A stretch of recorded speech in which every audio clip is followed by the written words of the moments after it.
പൃഥ്വിരാജ് എന്നൊരു ഡയറക്ടർ അദ്ദേഹത്തിന്റെ 3ാമത്തെ ചിത്രം ആണ് ഇപ്പോൾ നിലവിൽ ചെയ്തുകൊണ്ടിരിക്കുന്നത്. പക്ഷേ ബ്ലസ്സി ഞാനൊരു 300 സിനിമകൾ ചെയ്തു കഴിഞ്ഞാലും എന്താണ് ബ്ലസ്സി എന്ന ഒരു ഡയറക്ടർ ചെയ്ത ആടുജീവിതത്തിന് തുല്യമാകില്ല എന്ന് പറഞ്ഞുണ്ടായി.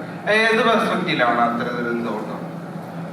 ഒരു 3ാമത്തെ സിനിമ സംവിധാനം ചെയ്തുകൊണ്ട് എനിക്ക് തോന്നുന്നു ഞാൻ സംവിധായകൻ കൂടിയാണെന്നൊക്കെ പറയാനായി തോന്നുന്നു. അപ്പൊ ആസ് എ ഡയറക്ടർ എനിക്ക് അളവില്ലാത്ത അസൂയുണ്ട് ബ്ലസ്സിയേട്ടനോട്. പക്ഷെ അസൂയോടൊപ്പം തന്നെ ഇതൊരിക്കലും എന്നെ കൊണ്ട് സാധിക്കില്ല എന്നുള്ള പൂർണ്ണ അറിവും എനിക്കുണ്ട്.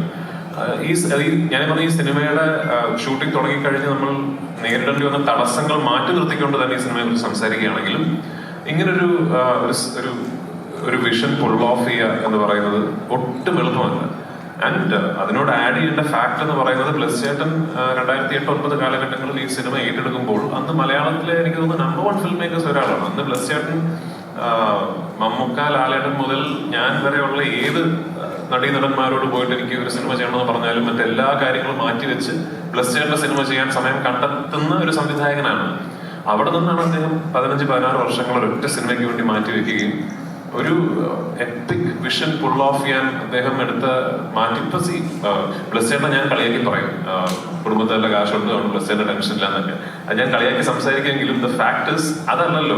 ഒരു ഫിൽം മേക്കറെ സംബന്ധിച്ചിടത്തോളം നമുക്ക് സിനിമകൾ ചെയ്യുക, നമ്മുടെ കൂടുതൽ കഥകൾ പറയാൻ സാധിക്കുക എന്ന് പറയുന്നത് തന്നെയാണ് ആത്യന്തികമായിട്ട് നമ്മുടെ ഏറ്റവും വലിയ ത്വര.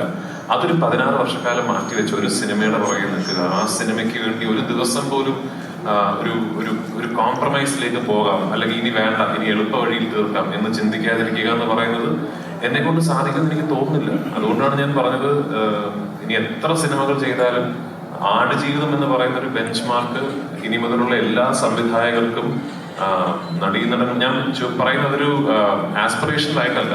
ഒരു സംവിധായകൻ ഒരു സിനിമയ്ക്ക് വേണ്ടി, അദ്ദേഹത്തിന്റെ സിനിമയ്ക്ക് വേണ്ടി, അല്ലെങ്കിൽ what A film maker can do for his own vision എന്നതിന്റെ ഒരു അൾട്ടിമേറ്റ് ബെഞ്ച് മാർക്കായിട്ടാണ് ഞാൻ അതിനെ കാണുന്നത്. ഇതിനപ്പുറത്തേക്കൊന്നും ഒരു ഫിൽം മേക്കറിന് തന്റെ ഒരു സിനിമയോട് ഒരു അർപ്പണബോധം ഒന്നും കാണിക്കാൻ പറ്റുമെന്ന് എനിക്ക് തോന്നുന്നില്ല.